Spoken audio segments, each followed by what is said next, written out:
नमस्कार, आपका स्वागत है चौकस पाठशाला के डिजिटल प्लेटफॉर्म पर। जिस तरह बाइक के बारे में सोचते ही आपके दिमाग में सबसे पहले अगर किसी कंपनी का नाम आता है तो वो हीरो होंडा है, या फिर कार की बात करें तो सबसे पहले कार के बारे में सोचते ही मारुति का नाम जहन में आता था। वैसा ही कुछ फ़ोन के साथ था। सबसे पहले फ़ोन के बारे में अगर लोग जानते थे तो लोगों के दिमाग में सिर्फ और सिर्फ नोकिया का नाम सबसे पहले आता था।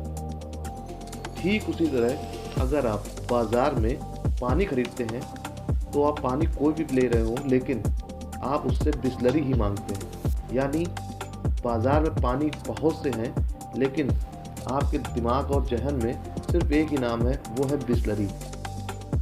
लेकिन अब ये बिसलरी पानी की कंपनी जो है वो बिकने वाली है और चर्चा है कि इसको टाटा 7,000 करोड़ में खरीद सकता है। सन 1969 में कारोबारी घराने चौहान परिवार के नेतृत्व वाली पार्ले ने बिसलरी इंडिया लिमिटेड को खरीद लिया था।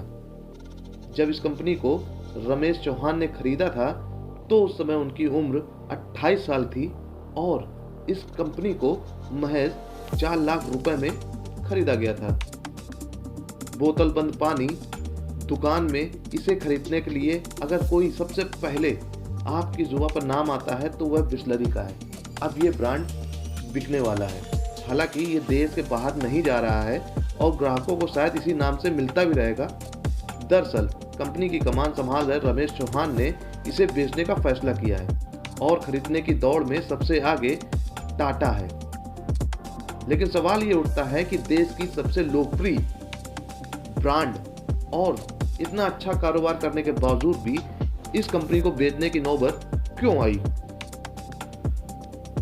भारत की सबसे बड़ी पैकेज्ड वाटर बिसलरी के मालिक 82 वर्षीय रमेश चौहान है।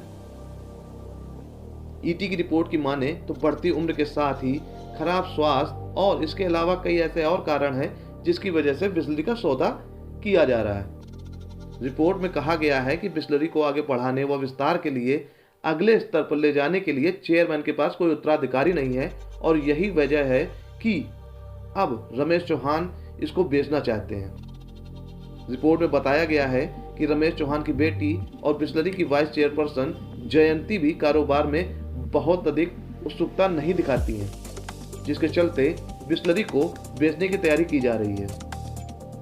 आपको बता दें कि बिसलरी के चेयरपर्सन और एमडी पद की जिम्मेदारी रमेश चौहान के कंधे पर है। वहीं उनकी पत्नी जैनब चौहान कंपनी की डायरेक्टर हैं। रिपोर्ट के मुताबिक बिसलरी इंटरनेशनल के चेयरमैन और मशहूर उद्योगपति रमेश चौहान ने गुरुवार को कहा कि वह अपने बोतलबंद पानी के कारोबार के लिए खरीदार की तलाश में है और उनकी टाटा कंपनी से बातचीत चल रही है। जब उनसे पूछा गया कि बिसलरी कारोबार को बेचने के पीछे वजह क्या है तो उन्होंने कहा कि आगे चलकर किसी को इस कंपनी को संभालना ही होगा, इसलिए हम उचित रास्ता तलाश रहे हैं। उनकी बेटी को कारोबार संभालने में कम दिलचस्पी है। हालांकि उन्होंने कहा कि अब केवल बातचीत चल रही है, डील पर मुहर लगना बाकी है।